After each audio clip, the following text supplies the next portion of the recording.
ng depression, sumusuko sa paraan ng suicide.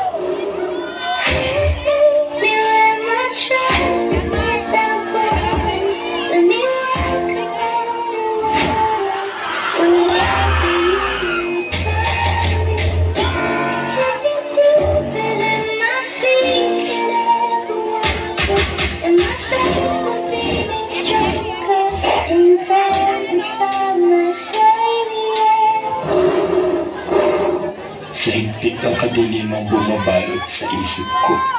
Alam kong hindi ko na kaya, pero kakayanin ko pa. Kakayanin kong muling makatayo sa sarili kong mga paa. You're broken down and tired of living life on a merry-go-round, and you get burned out. But I see